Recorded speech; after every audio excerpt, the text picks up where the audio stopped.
वरदे कामरूपिणी विद्यारंभं करिष्यामि सिद्धिर्भवतु मे सदा वसुदेवं सुतं देवं कंसचाणूरमर्दनं देवकी परमानन्दं कृष्णं वन्दे जगद्गुरुम् हरि ओम कृष्णं वन्दे जगद्गुरुम्. Yes, please. Yes, can someone recollect what is it that we have seen last so we can take it ahead? Yes, please.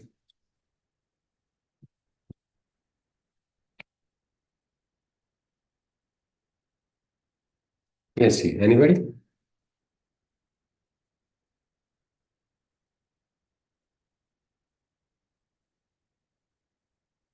Small link has to be established and we can go ahead.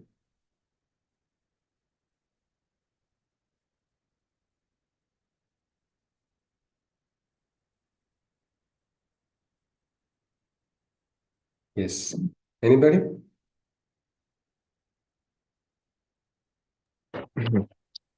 Hari Om. Chaitanya ji. Hariam. Yeah, No, please. yeah. So yesterday we started. I mean, we started when Krishna was telling that even though he's imperishable and birthless, he still brings his presence through in this Maya. So Maya is not completely what to say that Bereft of the divine. bereft of the divine. Yeah, there is still part of divine in the Maya. Then he told about that initial correlation of the darkness takes place, and when it reaches a certain point, the divine or the light comes through to make sure that there is dharma. The dharma is protected. People who are following the dharma is protected, and that is where that shloka was yata idahi dharmasya. And he told that his avatars will descend and reestablish dharma and protect the people whenever such situations are there. So yeah, then he told about one who recognizes the divine and he takes shelter in divine. I mean, he understands the divine works. For them, the anger, fear, attachment, these things go away, and they are actually able to advance on the path. And in this path, it is also important to always remember divine. So it's not something like that whenever you are happy or whenever just you are sad. It is not like whenever you're in trouble, you just remember the divine. You always remember the divine and keep your focus on him. Yeah. Then yeah, he also told about his different forms. I mean, people worship his different forms, but eventually he said it is coming through me only, the eternal one. And it may happen that you worship for some material gain, and that may manifest. But in broader sense, it is not a. I mean, it is a narrow view rather than overall thinking. Then he talked about varnas, four varnas. So he emphasized that they are not based on the birth, I mean, not based on janma, where you take, where you are born or to whom you are born. It is more on your qualities, I mean, more of the qualities and the karmas that are being done. So that was very important. So he also told that there is I mean, if I'm king and I don't have actually any obligation to do it. I have seen it all, done it all. I'm beyond all this, but still I'm coming, getting bound by all these rules and doing my duties. And so I think you should be also able to do it because in a way he is also setting an example. We talked about different avatars where how Shri Ram avatar was what it was trying to establish and what is the difference between what Sri Krishna is trying to establish. So yeah, that was there. Then we talked about action, inaction, karma, vikarma, what is right and wrong, and he told that if it is difficult sometimes in the flux of karma and karma bandhans to understand what is exactly right and wrong, and he was going to explain to Arjuna how to understand these things and how to take the right decision about it. And we talked about someone who sees action in inaction also, and also inaction in action. So those perspective where it is required not to do something or withdraw or to understand that something may not work, that thing. And also even if he has done something, he understood that I mean in the sense of larger, maybe he is not doing it, it is being done by someone else who is external one. So yeah, in both sense it is both perspectives are there. Yes, ji. Thank you very much, Chaitanya ji. So beautifully explained indeed, because this is this Karma, akarma, vikarma. These are very interesting things because the flux of karma is indeed very deep. Gahana karmano gati. Interestingly, my sister, when she had gone for a particular application renewal in a government office, the inspector, instead of asking factory-related questions, was asking, "Can you explain theory of karma?" Because somehow he came to know she's connected with the Krishna's Butter project. And he said, she asked, "Do you want it in short or do you want it in long?" He said, "No, I want it in short." It was a simple dialogue that she gave, which is quite interesting. So it's that if you slap somebody, that person will hit you back. That is instant karma. So some karmas you get an instant reaction. And there are the other karmas where people say they write exams, students write exams. Then the exam results will come according to the exam how it is written, but it doesn't come immediately. It takes some time, sometimes a couple of months. So there are certain karmas that yield fruits later. And then she added a tongue-in-cheek statement. So there are certain things that you have done, so many things you have done, which you are not aware when the results will come for your actions. So that is another type of action because many times people do a lot of things and they feel just because they have not got caught right now, they will not get caught anytime. But no, sir, kalaya tasmai namaha, it is said, time will catch up. Or sometimes we don't know what actions we have done previously and they come up later on. So there are different types. But Krishna says you must be aware and alert of this, what is karma, what is akarma, what is vikarma. When is this possible? When you are free from this trap of expectations. Because of expectations, your karmas also get bound by the expectations, by the attachments. If you are able to stand one step behind it, that is much more easier. Let us continue. Krishna goes on. Yasya sarve samarambhaha kama sankalpa varjitaha jnanagni dagdha karmanam tamahu panditam buddhaha. Such a person is the real pandit of the awakened intelligence. Who is he? Krishna says, he who seeks not any gratification, he whose every activity is without desire, he whose very works are consumed by knowledge's fire, he is declared to be the wisest sage in action. So he says that yogi, that pandita who has got that realization, his very work is driven by that Agni, which is the Jnana Agni, fire of realized knowledge that is driving it, not just gratification, because somebody will give me something in return. No, every activity is done because it needs to be done, not because he's getting something in return. This is what Krishna is saying, and this is said to be the wise sage in action. Sarvarambha means all the arambhas and sankalpa, he has overcome it. Means the aspect of initiating, if somebody is not making a new initiative or taking a new initiative, then no work will be done, isn't it? So, what is the meaning of not like, the yogi who is Sankalpa also is like, I am not the initiator. That feeling comes into him. Can somebody do that? Can you do a work without thinking you are the doer of the work? That's my question. I am the doer. I am doing this work. Without that, can you do any work? Because people say, no, I have to establish my authority. I have to establish my influence, then only work will take place. Or is it possible? Letting go of the doership and still doing the work. Anybody? What is your opinion? Is it possible?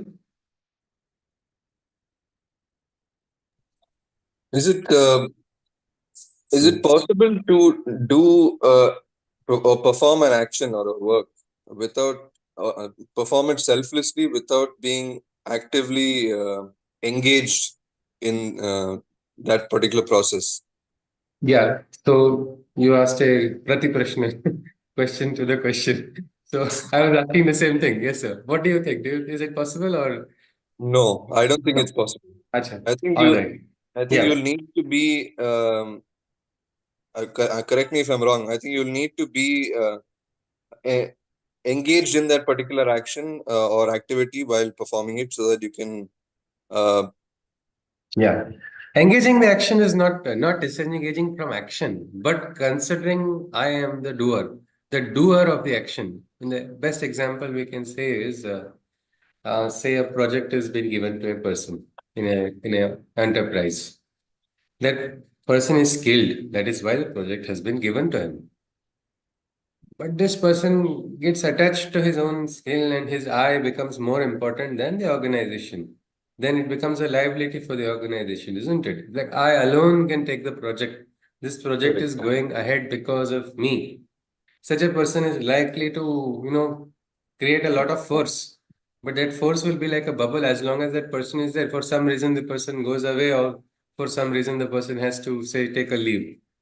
You will be surprised and shocked to find out how did this project go without me ahead. Because I am the alpha, I am the soul for this project. So this aspect of I has to be kept aside. That is I all. can, I Yes. can relate to that. I can relate to that. Okay. You would like to In share some in example or in something? for example, at my workplace at the factory, I do tell my staff at Ah, certain instances. I tell them. I said, I mean, the instance is not is usually when productivity is not very good. So I tell them very clearly that please don't assume that if you don't come, work will not get done. yeah, exactly. And that's what the entrepreneur has to do that, isn't it?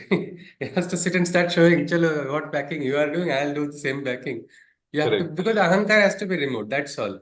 Because that is how you can take the person ahead on work. Otherwise, the individual becomes more important than the organization also. So yes. All right, Karthik ji, Hari Om. So this aspect which Krishna is talking about, he says this that without gratification. But then the question is, what will be our motivation? Krishna has given one motivation for us. It is Loka Sangraha, betterment of the world. And for betterment of the world, you can always summon the inspiration. But let that inspiration not be because I am doing this work, so I get this in return. Look at the farmers. Now we are having a lot of rain, suddenly untimely rain in Pondicherry. But now this rain, will it spoil the crop? Will it not? So many questions come into the farmer's head. But the farmer is not functioning only while he is doing the action. He is not continuously driven by only the outcome. He aspires for it. He aspires for a good yield. But his actions are not. And this perfect lesson I got from a farmer only. I went to ask him because I watched him grow the sesame and I asked him, Sir, I'm so sorry to see your crop. He just laughed it off and he said, No, no, no, it is written, it is in the nature that we cannot control. I cannot control God. I can only control my efforts. That is what he said. And that was a great, secret of Karma Yoga, that yes, I can. So sometimes he says yield is good, sometimes the yield is not good. But that is okay. This happens. Success, failure, all these things have to be taken with a poise. And the only way you can do is when you are not attached to a particular outcome only. Krishna goes on further. He says, Tyaktva karma phala sangam nityatrupto nirashrayaha karmanya bhi pravruttopi naiva kinchit karoti saha. You talk about doership. Well, you ask such a person who's doing a lot of work, he say, I'm not doing anything. Has anybody got this kind of experience? Someone who's doing a lot of work, you go and ask how are you managing to do this work or how are you doing this work? And you only get a smile and the person says, Nah, I didn't do anything. Has anybody got this? Or most of the time people do little work and try to show I have done so much work. But no, this is also what we can say a way of mind, of way of perspective of a person who is detached. Krishna says, when he has given up attachment, desireless and unperturbed, he is the blissful one. In the midst of activity, he is in a state of detachment. He is not the doer of the works, but his work is done. This is the experience of a sadhak. This is the experience of a yogi who is in connection with the divine. He says, I'm not doing the work, but my works are getting done. They are getting done because of what? Because of so many factors, X, Y, Z. You're able to understand that. Because he has given up attachment.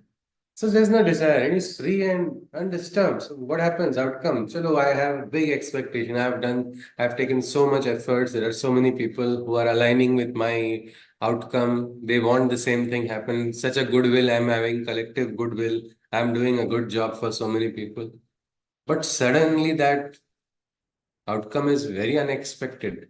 Something which a person is not able to understand only. If a person is completely attached to the outcome, it will shake the person. But a person who is balanced, who is detached, is able to take everything. All right, looks like I need to course correct. I'll need to work. I'll need to realize what needs to be done.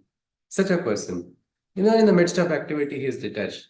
He might be in the flux of the most dynamic action, but on the inside, he must be quiet, must be unperturbed. Like dhyana also. In the Sri ashram, there is something called dynamic meditation that people practice. Some of the sadhaks are there. They're conscious. So their meditation is even in their little actions, little karmas which are done with full consciousness. And that is exactly what Krishna is talking about. Not the doer of the work, but his work is done. And one more interesting aspect of work being done is you begin to understand the divine play. And when you become more conscious, you're able to easily align with that divine consciousness. And you get a little bit, it's like what we call mechanical advantage in engineering. Anybody is aware of this term, mechanical advantage? It's mostly employed to machines, where minimal efforts are put in to get maximum results. So a good machine is the one that is giving you maximum mechanical advantage. No wastage. Correct efforts, correct and maximum outcome. So something like that for a yogi, his efforts are channeled, they are not scattered, they're not wasted over desires, expectations, frustrations, and the outcomes also are like that only. And this we have seen sometimes great music composers, you ask them, how did you compose? They say, no, I did not compose it. It got composed through me. Are they lying? Are they being humble? Anybody, what do you think when the statement comes from this? Mostly, many times we hear from some of the greatest composers or greatest, even singers. They say, no, I don't know what happened. It was just the song was singing through me only, or this music got composed. It came to me. I did not compose it. Are they trying to hide their method of composing, or what do you think? Anybody? What could be the logic behind this when they say, I am not the composer?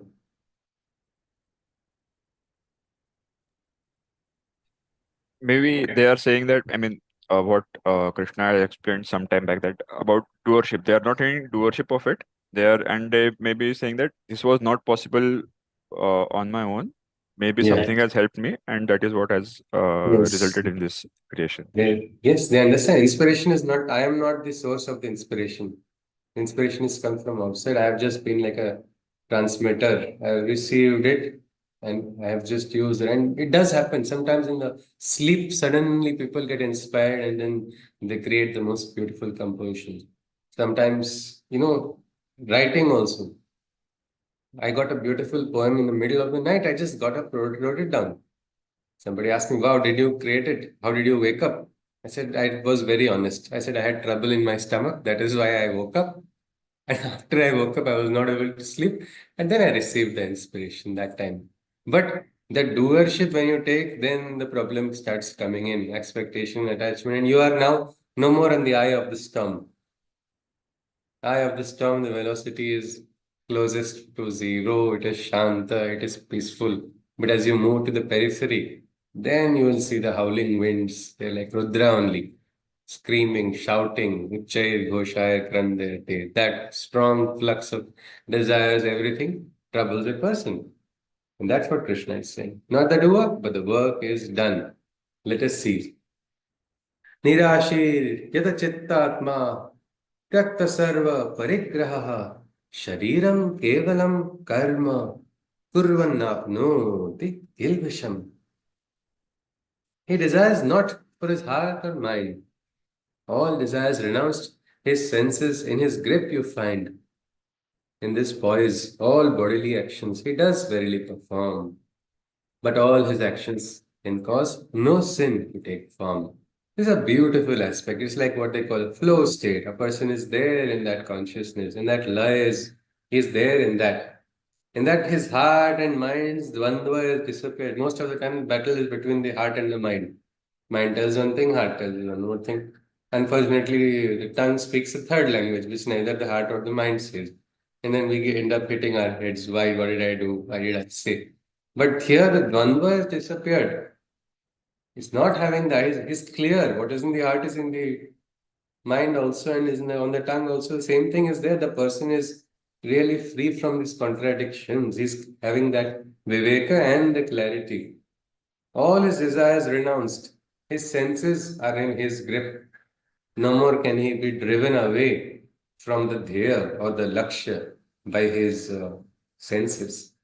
And in this poise, all bodily actions he does verily perform, but his actions can cause no sin to take form. Meaning they understand that the body is also a vehicle for my life journey, and each action is performed as a duty. The eyes, yes, the eyes are seeing, the ears are listening, my tongue is speaking something, but I am something more. I'm a little bit more than my sharira. And I am conscious, and his actions are happening consciously. Such a person, Krishna is saying, when he does karma, he is going to do karma in connection with the divine only. So that karma is going to be the karma of the karma yogi, meaning it will not create a new flux of sanskaras only, it will only help in cumulative works, which will lead to what we call transcendental benefits only. The higher you are connected with the consciousness, the greater is the effect. It is said, Shabda Tumara Ho Sanjeevan. That is a beautiful, Ashirvad and Adesh given by great gurus to the some Shishyas who have raised their consciousness. Meaning, let your word alone become the Sanjeevani mantra. Let that word become a transformation. It need not be in a particular language also. When you are in that state of consciousness. Same way, little action also done correctly. Well, yes, as Karthikji shared, that in his factory there are so many employees, they're working. But when the perfect employee does perfectly, the employee need not write the name that I have done the work. But when you look at that perfect work, you can say, Chalo, this person has done this work. I can see it. Well, that is the consciousness speaking, and that's what he talks about. And he goes on further. Well, what does this person, how is he going to be in real life then? Is he going to be a stone? Is he going to be emotionless? Because here Krishna is saying, shouldn't have a fluctuation. But what about that emotion? Well, it's clear.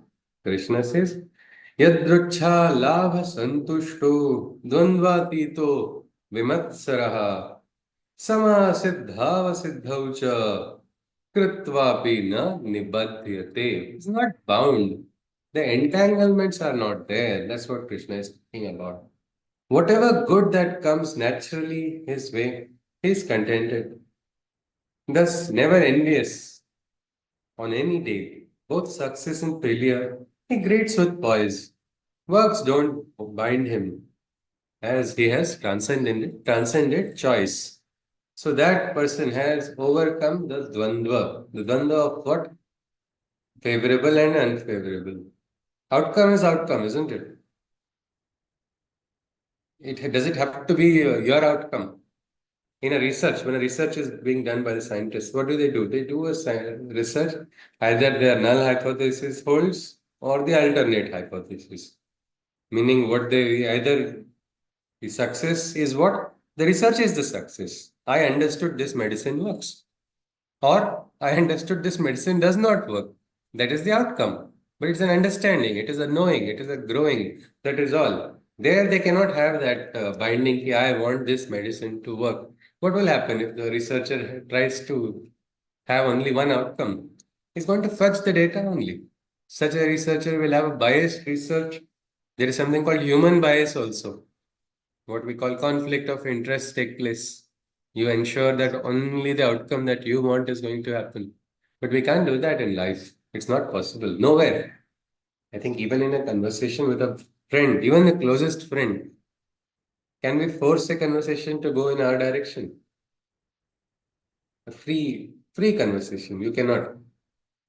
You can, out of your friendship and attachment, you can try to influence the person to speak in a particular way, but that will not make the person fully understand. And somewhere this relationship will get strained when that happens. And here there is no bandhana. Krishna says he has transcended that choice, and whatever good that comes to him naturally, he's in that state of santosha. He is what we can say trupta, or he's in the state of happiness or in bliss. Ki chalo theek hai. And whatever comes naturally the way. Late Sushma Swaraj had given a beautiful statement. She had said, when things happen my way, I accept it with joy as Krishna Prasad. And when things don't happen my way, he said, I accept it with joy as Krishna Ichha. How simple is that? This one is a will of the divine. Chalo, this was the will. This is not maybe according to my will, but it's all right. My will is not so superior to the divine will. I will accept that. And the joy of accepting things that come naturally is actually beautiful. Like now we are in the summer season. Suddenly a cool breeze comes. Doesn't that give a very good satisfaction? Unexpectedly. And that's the best joy when you are not having expectation, even little things. You might actually say, oh wow, Vayu Deva and Namaha. When you get the cool breeze, you will feel, oh, Vayu Deva has directly sent it to me. Because you are now in a state of quietude. In that quietude, each and every little moment which you receive, moments of joy become more precious. That is what Krishna is talking about.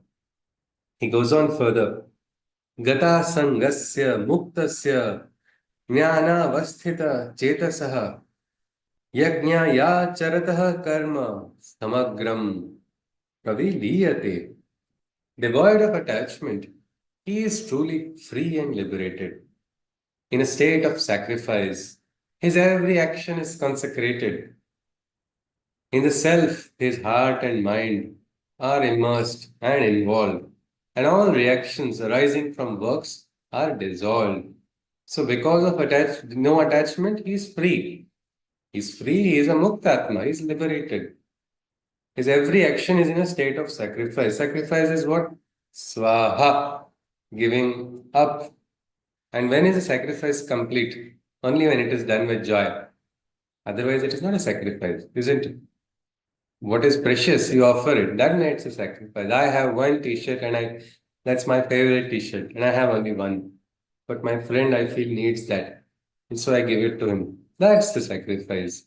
And when I'm giving it, it's not going to be that, I have expectations. I gave it to him, so he should give me something in return. No, that becomes a deal, isn't it?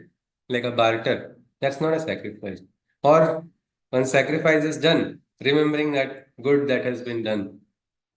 Should that be done? No, that also should be forgotten only. Now there are people. I gave when I was 20, I gave a t-shirt to my friend. When I turned 80, my teeth have also fallen out, and I'm still saying, that day I gave you that t-shirt, you are ungrateful. But I'm still holding on to it. It should actually be Neki kar darya mein dal, as Damliji says. Do good and throw it like a pebble into the ocean. That is sacrifice. So this aspect of sacrifice is there. His actions, he's having no attachment, and his every action is consecrated, meaning made towards the divine, as Adi Shankaracharya has said, Yad yad karma karomi tadakhilam shambho tavaradhanam. Every karma is a movement of aradhana towards you, the divine. That time in that Shiva Manas Puja, it is a beautiful composition that he has made. In that he even writes that Nidram Samadhi Sthiti. My state of Nidra is also a state of Samadhi where I'm going into a Samadhi with you or becoming one. So the possibility of, transforming and consecrating every action towards the divine, that is there. The yogi has understood it. His heart and mind are no more anywhere else. They have got one there, one lakshya there. It's clear. This is my aspiration, and my aspiration is clear and firm. And because of it, all reactions that come on the surface, they disappear. Little reactions. Why did you say like this? Why did you say like that? I think this is like this. I think that is like that. One discussion was going on, and so many people were sharing in their opinions. They're all contrasting opinions. And because of these contrasting opinions, no, what we can say, harmony was being established. Nothing was going ahead. And then later on, I came to Damlaji and I told him, I said, what about this? That time, Damlaji said, opinion is like an onion. You keep peeling it. Ultimately, it will disappear. Forget all of these opinions. What is this action, reaction, all of that? If you are out of it, it will be so simple. Means it's like in a crowded bus, anybody has gone there. Anybody who's been in a crowded bus or a crowded metro, you get people push you, isn't it? This way, that way. And if you ask somebody who has pushed you, धक्का क्यों दिया? He says, तूने क्यों लिया? Why did you take? Why did you react? Why did you react? I said you are a fool. What should do you have to get angry and immediately respond? No. Ah, yes, thank you. I am a fool. Yes, next, what do you want? What do you want? Is there something I can do for you? How easy is it? Where you are not reacting, but this is what happens when we are on the ahankar level, easily the ahankar gets pricked. But when the yogi is free, no? Chalo, theek hai, it's all right. Swaha. All right. I have no false notions. And I'm also very clear nobody on the outside can judge me. I may not be better than anybody, I'm not worse than anybody also. I'm clear on what I am on the inside. Action reaction cycle is broken.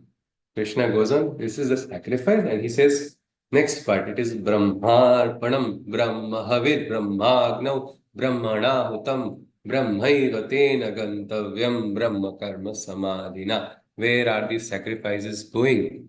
Where are these offerings? Where they are getting consecrated? They're all going to one. That is the Brahman, the Supreme One. What is Brahman? The Upanishads are trying to describe the same truth of the Brahman only.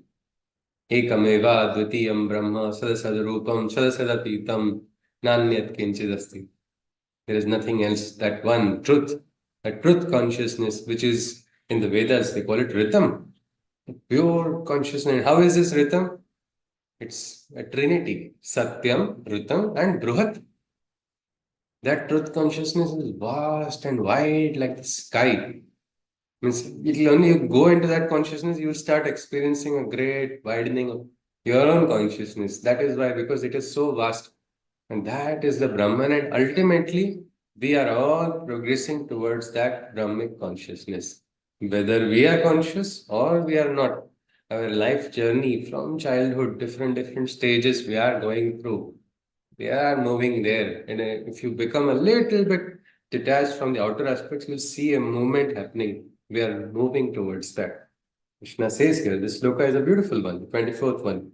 To the Brahman, all actions, Brahmarpanam, Brahmahavir, Brahmagno, Brahmanahutam, Brahmaiva tenagan. The Ahuti also is Brahma only.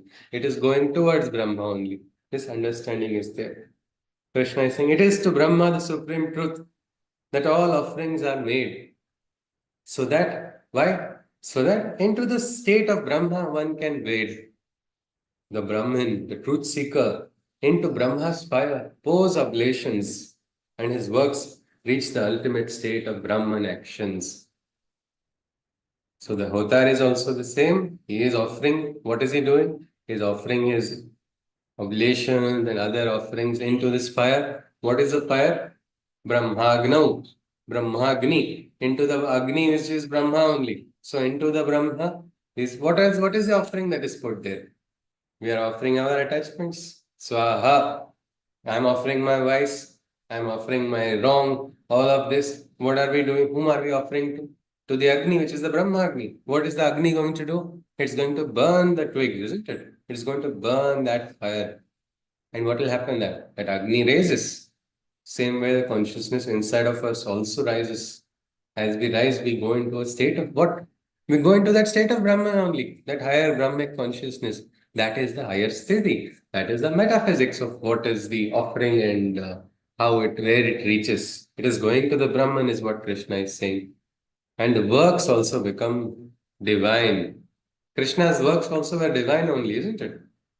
Krishna said, Janma karma cha me devyam. My birth, my karma are divine, and if you realize my divine works, you are going to be free because you have understood something about the Brahmic consciousness, and you yourself will raise your consciousness by default. He goes on. Krishna says about different ways people make offerings. Devameva pare yajnam yoginaha paryupasate brahmagna vapare yajnam yajnenaivo vajuhvati. So what are the different types of offerings people make?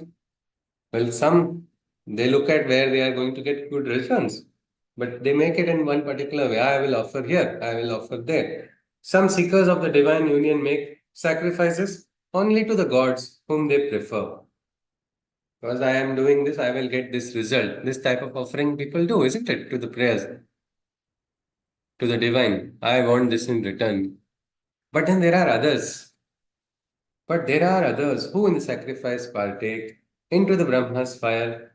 They offer solely for the sacrifice's sake. They say, I am doing this because it needs to be done. Why are you praying? Why are you praying to God? Is it because you want to get something in return? No, it's because I feel I need to pray. That is the only reason I'm doing it. And what is your prayer? What are you asking? Because mostly people, prayers means people always have, I make a request or a demand or I want something in return. But that's not the only prayer, isn't it? Some folks say, wise people say that there is one simple and greatest and most powerful prayer. It is thank you. If you're able to say that, you're experiencing gratitude for the divine and you're already into a different state where the divine can easily make his divine consciousness function through you. You have risen out of that, over that dvandva. But no, most of the time, if you just had some kind of inner microphone, no, into the devotees and hear all the prayers, you will see a very big flux of prayers going on all the time. In the same street, two people will be there. The potter will say, I want bright sunlight. Next, farmer says, give me lots of rain. Can God make one street have rain and next street have sunlight? No, it's not. But many of these prayers are always with desires. But there are also some who are offering to the divine just because the offerings are to be done. It is my nitya karma. It is my duty that I have to do, whether or not I get a particular outcome. I have recognized a higher consciousness, and that is why I bow to the higher consciousness. I surrender to the higher consciousness so that it can function through me. That's one approach. And then there are others. Krishna goes on, 26. So the next set of shlokas are all different ways people are trying to make pour their ahutis to the divine and consecrated. Shrotradin indriyanyanye sayamagni shujubhati shabdadin vishayananya indriyagni shujubhati. Others consecrate their hearings and other senses as a whole into the sacrificial fire of complete self-control. Some place the music of sound or the best objects they desire, thus offering their senses into the sacred sacrificial fire. So what are they doing? Complete self-control. Yes, Damaha. That is one of the important aspects. We have seen, isn't it, about Hanuman, how we call him Jitendriyam Buddhimatam Vrishtam. One of the reasons he is most Buddhiman is also because he is Jitendra. He has great self-control. His Indriyas will not just deviate him from his aim. And what was his aim? Ram. That was all that was clear in his heart. So he was clear and there was his direction. Some they try to hear, means I will listen only to certain good things. I would like to, like they say, Bhadram karne shrunyam devaha, Bhadram pashyimakshabhe jatraha, stire rangai stushtuvan swasthanubhi, vyashema deva hitam yadayu. Means let me hear auspicious things.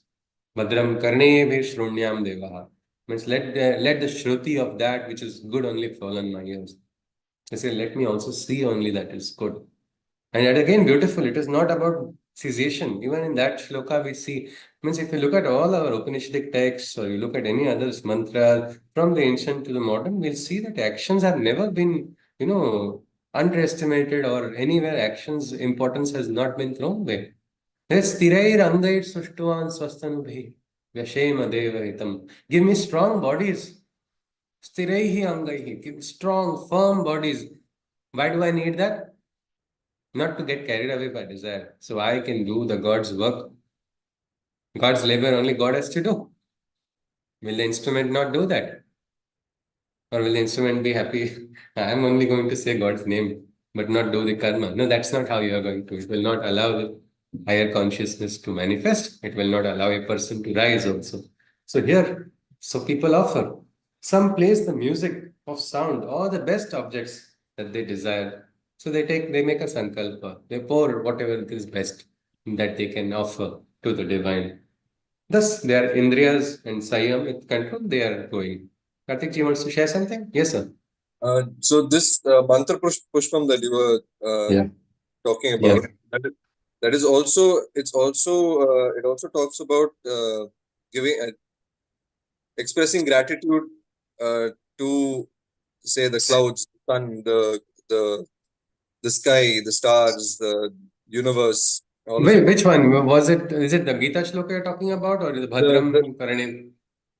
Yes, No. correct. It's also part of the mantra pushpam, Yeah, yeah. And also the which is Upanishad also begins, when Upanishadic study also begins, they begin with this mantra. And they end it also again with this mantra. Because it is for bringing that consciousness into our minds. We want we want ourselves to not get deviated. If we want to reach the higher place, we don't want to go elsewhere. So we say, let me see that what is right. Let me hear what is right. Ji, okay. yes, sir. All right. Hari Om. Hari Om. So, Hari Om. So Krishna goes on. Next shloka, he says, Sarvani indriya karmani prana karmani chapare atma sanyam yoga gnau juhvati jnana dipite. All sense-bound actions are offered by some, along with their bodily actions, breath, and life force. With self-control, all these offerings, only oblations become into knowledge's fire, light's kindling source. So what happens? The Jagruti takes place, the light begins to manifest in that person. When they start offering, even bodily actions, some even control their breath and life force also. That is so interesting. We're alive right now because we are breathing, isn't it? But are we really breathing? Are we the doers or it is being done? Breath is happening, isn't it? It's involuntary. Prana and the apana. We are not controlling the force and life force entering and life force leaving.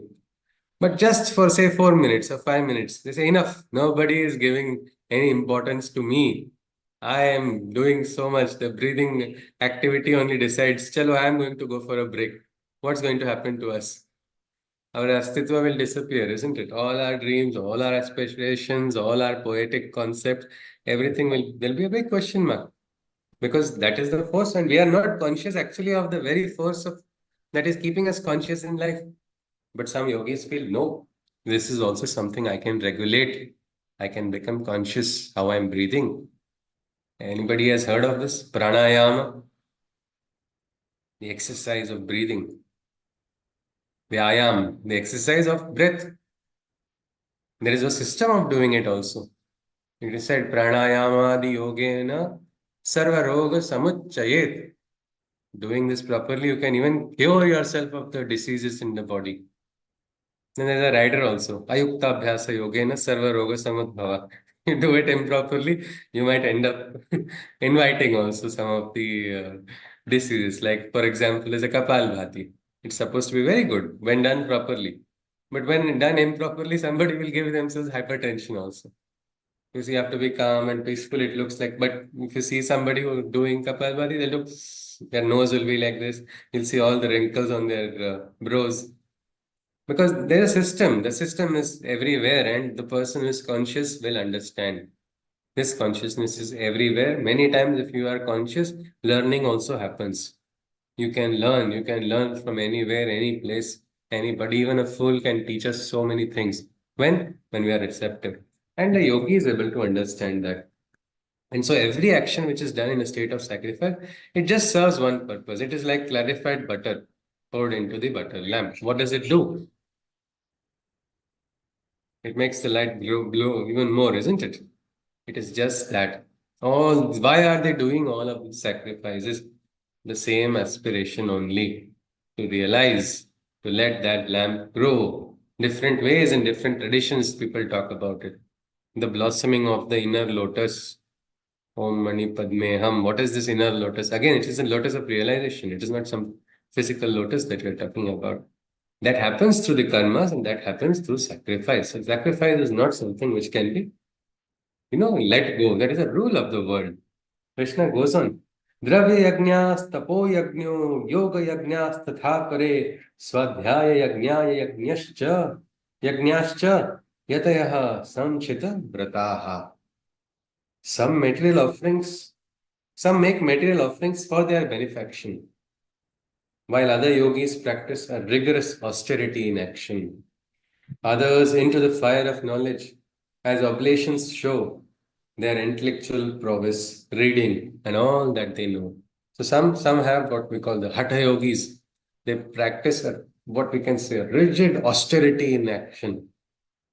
Some they offer different dravya agnyas. I'll pour all of this. I pour this into this jnana agni to receive that knowledge. And then there are others who do the jnana yagnya. Anybody can give an example of what a jnana yagnya is? A yajna of knowledge. I pour what I know, what I understand, and that helps me receive more knowledge only again. Any example? A teacher. Yes, Manisha ji? A teacher who's imparting knowledge to students. Okay, a teacher was imparting knowledge to student, but I think everybody is in a state of non-doership because study of Gita is also called Jnana Yajna. We are all participating in Jnana Yajna the moment we take up the Gita and try to understand the Gita. All of us are trying to understand from our understanding. We try to pour our knowledge into it and try to get something, try to realize what it is through the best way possible. Yes, that is exactly what Krishna is talking about. This is one more way. Krishna goes on, he says, Apane jugvati pranam, prane panam tatha pare, pranapana gati rudhva, pranayama parayanaha. While others practice the sacrifice by breathing the life force that they are inhaling and exhaling. Thus, they exercise restraint on the very life force and a regulation over their breaths they enforce. So, over their breathing, over their breath, they ensure regulation. Anytime you see, there's a prana and the apana. Even right now, keep your fingers like this under your nose and breathe out. You'll see one nostril is only active compared to the other, either the Ida or the Pingala. But these yogis are, no, I want both to be active. So they do certain pranayam kriyas and you'll see both nostrils are active. I knew of one person in the ashram, she was a sadhak. Her name was Kusumben. She had come to Damliji to ask about pranayam. But you see how beautiful about non-doership we talk about. When Damliji talked about a particular Anulom Vilom pranayam, he said people who do this regularly, these yogis have both their nostrils active. She actually hit her head like this. अच्छा मुझे लगा कुछ गड़बड़ है. Means she has already reached that siddhi, but she's never attached to it at all. So she is so clear in that aspect. But there are people, Sri Aurobindo himself did pranayam for several hours. In his early stages, when he was sadhana was going on a different tapa which he was performing. Hours at a stretch. It's sometimes very difficult to sit in one place for 5 minutes. But here for hours they sit and control their life force. Why? Well, something gets awakened. They say the Sushumna gets jagrut. The Vivek Buddhi is heightened. The Pragna's awakening takes place. Well, these are all various ways and disciplines people follow. Krishna goes on. There are others who control the food. This is one shloka which creates a lot of disturbance. Food, whenever the Gita shlokas come, Hare Krishna khane pe mat jana, because people are very attached to their food. But yogis are able to, they say there is a yogi is one who eats once a day. Who eats thrice, he is called Rogi. Who eats twice, he is called Bhogi. Who eats once, he is called a yogi. It is what it is said. But it's very difficult because we have conditioned ourselves to have 3 meals a day. But it's not everybody that it's always required. You become conscious. That is different. So, apare niyataharaha pranam pranesha jugvati sarve pyete yagna vido yagna shapita kalmashaha. There are yet others who regulate their food, their life force, they pour into the sacrifice of life force. So they are controlling their food, their life force, everything. They are consciously participating. Sacrifices, meaning all these beings have truly understood. And it's fire. And in its fire, they obliterate their sins in life's course. Why are they doing this upvasa? What is the reason? Now people are trying to, earlier people would say it is the worst thing, don't ever do upvasa. But now they say, don't do upas, but please do intermittent fasting. It's been packaged in a language from the West, it becomes a little more authoritative. But otherwise it is considered not so important. But this is something which is known all the time. Most of the time in Ayurveda also, when you're not feeling well, don't put anything into your body. Do a upas, have a little bit of warm water, most of the troubles will get cleared. But that is when you are conscious, isn't it? You know what to eat. There's a time for eating. Your body also tells you sometimes. They say food becomes your medicine when you are conscious. You're able to choose what is right, what time, what needs to be taken. How did the Ayurvedic acharyas understand all of it? By becoming conscious. Yes, no, I take curd at night, it's going to create trouble. My kapha dosha is going to increase because this kind of food is creating that. So let me have it in the summer or let me have it during the lunchtime. That's all right. And a little bit of it is controlled. How much should I take? So each and every aspect, if you become conscious, that's all. And Krishna says, why they all do these different ways of yajna? Why? They want to purify themselves. They want to raise their consciousness. They want to become free of the sin. Now, question of purifying. Do we need to purify ourselves is the question. Is there a need to purify our consciousness? And what is this purification of consciousness meaning? Is there consciousness which is pure? Then is there adulterated consciousness, impure? What is it? Anyone? What could be the reason that, why do you think it's essential? Or it's good for the yogis? Let the yogis do yoga sadhana. It's not for us. What is the need? Is there a need? Yes, Karthik ji. Yes, sir. Yes, yes, there is a need because the thoughts, I mean, it is impure in terms of the attachment to um, the result of Ah, whatever karmas you're doing. That is also a form of impurity, it's a which form is of impurity, a sort of an adulteration from the truth, correct. isn't it? Correct. Absolutely. So Means in, it's yes, sir. clarity in thought, removing impure thoughts, removing negative thoughts leading to negative action, leading to negative karma. So Yeah, absolutely. So then that's why purification is required, isn't it? And this is required everywhere, isn't it? Not just in actions. Even if you say relationships, we want a rose without the thorns, isn't it? Why do we need the thorns? Thorns may be for the outsiders not to pluck the rose, but why should we be poked by the thorn? They say, no, this is required. No, it's not required at all. When you can love without the adulteration of desire and expectation, and where is there going to be frustration, which irritation is going to take place, the consciousness will be different, life will become divine. Basically everybody wants to live that divine life. Even the drug addict is seeking a divine life, only the direction is a wrong direction, unfortunately. He's not knowing, he's not aware, he's not conscious. That is why the person goes in that direction. They want that ananda, they want that happiness. But unfortunately, they see it somewhere else. They feel if I do this, this will give me. But then that is the unfortunate karma, isn't it?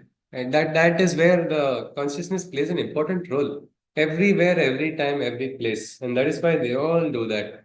Krishna goes on further. He says, what happens then? After the sacrifice, after the yajna, you receive something. You do a good effort and you get something. What happens after that? When if ahankar comes, you lose it. So you must learn to keep the ahankar away. A lot of strength a person receives by certain actions, and then suddenly I am so and so. See, I am the biggest heavyweight lifter in the world. All right, you might have won a competition, but does that mean you're going to go and lift everything in the world? No, you have to accept that and go ahead, go ahead. You cannot get attached only to one aspect. That's what Krishna is talking about. He says, Yagna Shishta Mrata Bhajo Yanti Brahma Sanatanam Nayam Loko Vayagnyasya Kutonyaha Kurusattama. Post sacrifice, those who enjoy the ambrosial nectar left over in the eternal Brahma's consciousness, they hover. When even this world isn't for those who sacrifice not. And if not here, O Arjuna, elsewhere, can anything be got? Such a clear, straight question Krishna is asking Arjuna. When in this Srishti only nothing is got without sacrifice, then which other Srishti or which Loka are you planning to receive something without sacrificing, without performing sacrifice? Are you expecting some 5 BHK in Swargaloka because you haven't done sacrifice here? What is it? What is it that you are expecting? And the beautiful aspect of ihaiva here in this world, in this birth, Gita talks about a terrestrial realization, a realization that can be got in this life, in this world, in by living, not leaving this world, not in another life. Maybe after 10 births, I will get moksha. Then some people say, I don't want, I just want moksha now itself, as if they're going to a store and ordering something like, I give me a plate of idli, give me one moksha. It's not like that. It is going to come through your karma, and karma is going to lead you ahead. And Krishna is saying, it is here. That is why, even in our world, isn't it? We cannot improve without sacrificing. Anybody, anywhere. Is there any field that you can grow without sacrificing? I'm yet to come across one. Do we agree this? In the Srishti, sacrifice is the mantra, isn't it? If we want to say what is the Bija mantra of the Srishti, it is Yajna, sacrifice. Without sacrifice, we cannot go ahead. You're doing a business, sacrifice. Student learning, again sacrifice. Parenting, again sacrifice. Sadhana, again sacrifice. Everywhere sacrifice is the, what we can say, the basic token. See, that has to be paid. You cannot move ahead without it. And Krishna is telling Arjuna, why are you running away from your sacrifice? For a warrior, what is the, he's ready to do the ultimate sacrifice, isn't it? Jai Bhavani, Jai Shivaji, and that's it. All these people would go, the Marathas. Even if 50 people are against them, they would stand united and strong. Well, why? Ready. Even today, youngsters, when they join the armed forces, when they hear that operation has to be performed, they go on to the mission without the slightest worry of sacrifice because they have understood all these great ones. These are the ones who have understood the real meaning of sacrifice. Krishna says nowhere else, not in this birth, not in the other loka, without sacrifice, nothing can be got. That is why Krishna goes on, he says, Evam bahuvidha yajna vidata brahmano mukhe karmajan vidhitan sarvan evam gnatva vimokshase. Into the fiery mouth of Brahma, these sacrifices enter, though many different ways, whichever one may offer. Know these as the ways of sacrificial works that must be. For this is the knowledge that shall free and set free. Krishna is saying all these sacrifices, so many different ways. Where are they going? सारे रास्ते वापस एक ही जगह आते हैं. They all come back to that one place. They go to the Brahman only. And Krishna is saying different ways it may be offered. This person may do a different. Hatha yogi will do the different yogic kriyas. Another yogi would do a different path. Another will walk another. The Jnana yogi will start doing Shastra study and engage in Shastrartha all the time. The Karma yogi will say, I don't have time for Jnana. I don't have time for anything else. I will focus only on my karma. Though I don't think we can distinguish jnana, karma, and bhakti as different margas. We will see that in the Gita later, how all three are actually integrated. But ultimately, where are they all going? All those roads. Like they say, there's a saying, isn't it? All roads lead to Rome. That was in the height of the Roman Empire when all directions would go to that one place. Something like that. All these roads are going towards that one place, and this is the high knowledge which Krishna is talking about. This is the knowledge that shall free. This is the knowledge that shall set free. what does it give us? What kind of feeling does it give when we realize that chalo, all different offerings, they are going to the same place? If we understand it, what will that create in our minds? If we understand it, I'm saying that yes, all these offerings which are being done by different people in different ways, they're all going to that same one place. What does this understanding give to us? Anybody?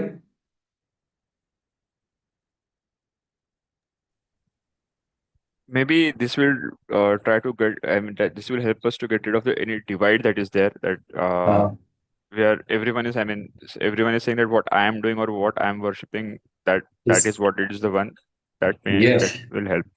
That divide will disappear, isn't it? Absolutely. Yes, yes, Chaitanya. It is that Dvaita, that what we can say, Dvaita, that Bheda will disappear. Damliji had sent me to go get Bilva Patra for a particular reason. But now we don't have Bilva trees in the cities, no? So where will you get it? You will get it in the temple. So outside of the temple, people have packets, small packets of Bilva Patra. So I went and asked. I went to the temple which I knew and quickly asked Bilva Patra. The lady got angry as if I had committed blasphemy. She is like, ಇದು ಪೆರುಮಾಲ್ ಕೊಯಿಲ್ ಒಂದಿರ್ಕ you have come to Perumal Koil and you have asked for Bilva Patra. And I felt, oh my God, I have insulted Perumal Bhagwan only. Which that is Vishnu. It was a Vishnu temple. I went and asked for Bilva. The Shiva temple was just a little ahead. So I was a little naive. So I didn't know. I almost felt that now I have really insulted. So I actually told her, sorry, sorry. And I quickly went to the next temple. So, but I did not try to tell her in Gita, Bhagwad Gita, Shri Krishna says, Rudranam Shankaraschasmi. I am Shankara only. Krishna says that there is no Bhed. That is not, we shouldn't create a divide unnecessarily. But you see, she felt frustration. She felt irritation over what? Over something, okay, a mistake which was made by somebody who did not know. He just came and asked. But if the oneness is there, because I've seen devotees of Vishnu and Shiva have fights. Who is more powerful? As if it's some international, intergalactic, divine wrestling competition, and this god is more powerful than the other god. It's not like that. The Bheda is creating the divide in the people. Most of the time, the divides in the people are because of these perspectives. And people say, no, one perspective has to crush the other perspective. No, that's not how it's going to happen. It will just be a force action reaction going to take place. Reconciliation will not be possible. But when will it be possible? Reconciliation will be possible when we are going to rise and understand that oneness. And that's what Krishna is talking about. And that is why this is the knowledge that will free, that will liberate. You get peaceful, it will be Shanti. And the same elderly who's like a grandmother should have laughed and she could have told me, Yare, why did you come here? No, no, go there. Same thing. But no, she got insulted. How dare you? As if she has now expressed to me her not her shortcoming only, isn't it? That she creates a divide. She has in her mind that Veda is there, so it is coming out in her tongue also. That happens everywhere in all dimensions of life. That is why we need to have the na buddhi veda attitude that Krishna talks about. So next, we go to the next shloka. Shreyan dravyam, Shreyan dravyamayad yajnad, jnana yajnaha parantapa, sarvam karma khilam partha, jnane parisamapyate. However, any material sacrifice that is performed physically, superior is the sacrifice of knowledge that is done intellectually. Oh Arjuna, all actions always ultimately reach culminating in knowledge. The supreme truth they teach. So Krishna is saying all these sacrifices, everything goes to that particular truth only. It is going to take you towards knowledge. Compared to a dravya agni, a material act sacrifice performed. Means if you are doing something, do it, but do it consciously. Here, people many times misinterpret saying that the Gita is saying that the all ahutis and yagnas which are done, whether it is Agnihotra or some other yagna, it is all waste. It is not that. Krishna is saying do it consciously, because many people do it unconsciously. When you are able to say Agnim Mire Purohitam and you are understanding the Purohit is the Agni also. Agni is the priest, Agni is the divine fire, Agni is the messenger, Agni is the inviter, he is the hero who is granting the hero powers to the person who is performing the sacrifice also. No, it's all consciousness only. It purifies a person when you understand and you go ahead. Otherwise, it is done just as a mechanically. And that is not, and it's unconscious when things are done mechanically. That's why Krishna says, do become conscious. We'll conclude with a small story where there was a big line for people going to a particular temple. And the problem was this line was quite big, and you have to stand for a very long time. And this one lady had a baby in her hand. So this baby wanted to attend to nature's call. The problem is if she goes now with the child, what's going to happen is she will lose her line. So she was like, what should I do? He said, okay, no, I'll keep my pallu like this. You do it here only without anybody's knowledge. So that child has done whatever the kriya the child has to do. And now what people will say, so she quickly covered it with haldi and little kumkum. That's also nobody sees. And she goes for the darshana. But when she comes back, she sees a big mountain of haldi and kumkum. Because somebody saw her put haldi and kumkum and everybody behind her started putting haldi and kumkum there while going in the line.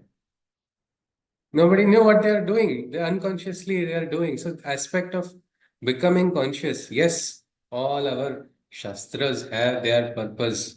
All the kriyas which have been told, they also have a purpose. But let us do it consciously, not because somebody else is doing. We have to awaken our understanding and become conscious because ultimately that is the purpose of everything, to realize and to raise our consciousness. And that is where all the teachings of all the great ones are for raising. Why? Because we have to lead a divine life. Why? Human is bad? No, human is not bad, but human has an undivine trait also. No, we have a lower nature. No, we have jealousy. Who is giving us jealousy? Is it God responsible for jealousy or human's nature? We keep blaming gods for everything, but in our human nature only, we say we should be human. All the problems are done by human only. No, I was human. That is why I cheated. Do we accept that? Are we happy with human nature, or there we want divine nature? There we want divinity. But in our own places, no, it's okay. I'm human. Let me continue my mistake under the garb of human. I'm human. No, it's not like that. We all want to ultimately experience what is higher. Whether or not we use the word divine is different thing. But that higher consciousness is where things are being led, is what Krishna is saying. With this, we stop at Shloka number 33. If anybody wants, yes, Karthik ji is saying something. Yes, sir. So in this case, would you say in today's day and age, most of these homas and yajnas we do, Yes. Yeah. most of majority of the time we are only repeating what the pujari is saying or Yeah. chanting. Yes. Now, without really knowing the meaning of each Ha. shloka, when we are offering anything to the Agni, Yes. we offer it without knowing exactly the meaning of what we are Yes. doing. Yes. So would you say that is also a mechanical? No, that We is, are all we can performing say. mechanically, There or was a there was a reason why this action itself was described. Because in the Vedic times, there is a mass which is having a mass mentality, and there is a conscious mentality. It's always the number of conscious, highly conscious individuals is always lesser, isn't it, than the masses. So the Vedas had a beautiful inner meaning and an outer meaning. The outer meaning is for everybody. Chalo, theek hai, I'm doing mechanically. At least what am I doing? For mechanically performing, I'm following Shaucha. I'm taking good care of myself. I'm keeping myself clean. I'm cleaning up the atmosphere. I'm doing some effort. Chalo, theek hai, I've not understood the meaning and spirit of sacrifice, but I'm taking some time out. I'm going, getting the different aspects, arranging, sitting together, and I'm just staring at the fire. It's all right. But I'm staring sincerely. What will happen then? You will still get the benefit, isn't it? When the medicinal herbs are poured into the fire, they're going to purify the atmosphere. So again, that is going to create a benefit. But while doing that, if you are able to understand, if you are, well, you say Agneya Swaha, Agneya Idanna Mama, means I'm offering my attachments to Agni. Nothing now belongs to me. Let Agni take it and do what all my attachments I'm offering to the divine. So the divine can take care of it. I'm not burning my relations and pouring it I'm offering my attachments, my wrong. So it becomes more conscious. Navagraha Stotra is being told at that time you are more conscious. Dadhishanka tusharabham shirodharnam sambhavam namami shashinam somam shambhor mukutabhushanam. So again, how is this Chandra? Chandra is Saumya. It is quiet. It is like this curd, peaceful. The very fact of, when you visualize all of it, it brings peace, isn't it? Same way when you go to Ketu also. Again, I am going to Ketu. Again, opposite of Chandra, it is like Raudram, Raudratmakam Ghoram. The most ghor among the Rudras and most powerful. He is so powerful. But when you become conscious, then the Navagraha mantra becomes awake. Otherwise, you're all like, oh, this god shouldn't get angry, so I'm going to do this particular mantra so that.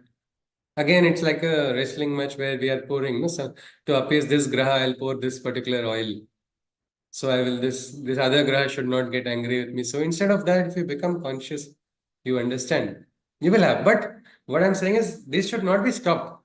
Because in the name of people are not knowing people and say these are all wrong, stop doing it. That is a negative approach. But when you are conscious, you will actually get the most of it. It's like you're actually going to enjoy the experience even more, a more fulfilled experience while we do it. So we'll not say it's wrong, but it can become more right also when we become aware of it. Yes, sir. All right, Hari. So with this, we could conclude if somebody can just summarize. Yes, anybody?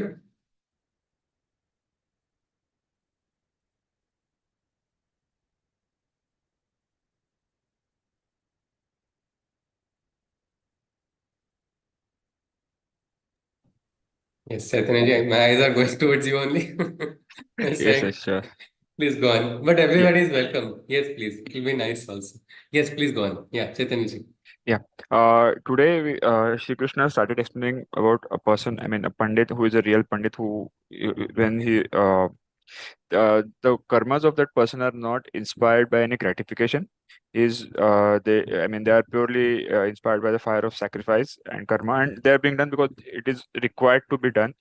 He also does not assume the doership of it.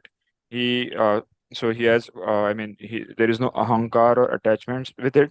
He has given up all of this, and he's kind of recognizing it is divine that is doing it and getting done through me. I'm just like an instrument, you can say. So that is what it is. Then even if there is a very dynamic flux of karma around him, at the within inside he is always calm and contemplating and doing what is right rather than getting carried away in that flux of karma. That dvandva between what is right and wrong, or what heart wants and what is the logic or mind, that has disappeared.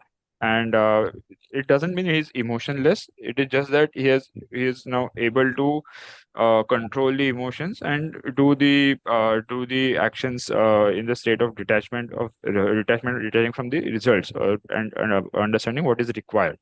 So yeah, that was it. And yeah, it also, I mean, it is also a kind of state of sacrifice that and it is being a sacrifice is valid when it is being done in a right attitude, in a with the right intention, and without you, what do you say, you're when you have actually overcome the likes and dislikes of it, rather instead of if you are still attached or you're still liking something, and you, even after sacrificing, you are not completely over it, you have not done it happily, then it doesn't I mean, it is not the right way of sacrificing it, things.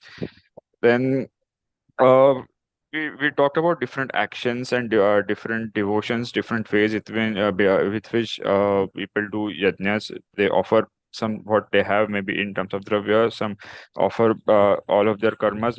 Different ways those yajnas are being performed, but they all go to the same Brahma, is what Krishna is saying. Whichever way you do it, they all go to same Brahma, and that helps to remove the divide that we saw, that what I am worshipping is the only thing, is the best thing.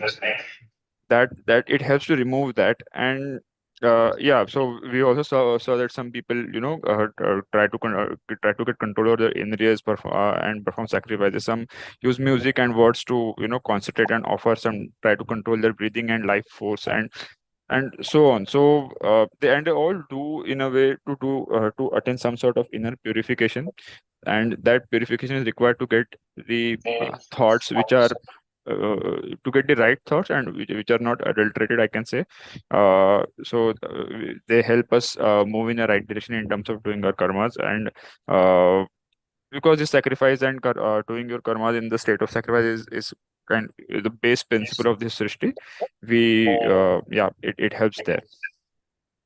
So we don't do we should not do the yajna mechanically, but try to understand and be aligned and do it consciously, so that I mean, as Karthik ji had asked, that what it means if Pujari is saying something and we are just repeating out of it, and you say, and if we are doing it with complete honesty, that it is possible that we may not understand everything what is being said, but if we are doing with complete honesty and complete state of sacrifice, saying that okay, this is not mine, I'm devoting it to Agni, and let Agni do whatever it needs to be done with it. And that is, I think, at least with that feeling, if you do it, we still get the benefit out of it.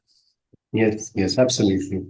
I just one thought came into mind. I had actually seen a particular yajna being done by an atheist and an agnostic person. Actually, both were my friends, brother and sister. They were actually. Unfortunately, it was a very sad occasion of the demise of their father, and they were doing that yajna for 1 year completion.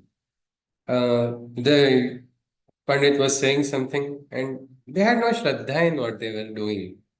So they were just thinking, there was my weird smile that come from abroad, and they were sitting and they had just come to India for this particular purpose. I came out of my shraddha for the person, and I was sitting quietly. I could understand some of the mantras, and I could understand significance, why this is being done. It does appear to be good. But you see here, the bhava is missing completely. Means even if you don't understand, it's not something to just, it's like in their face, the mockery is already visible.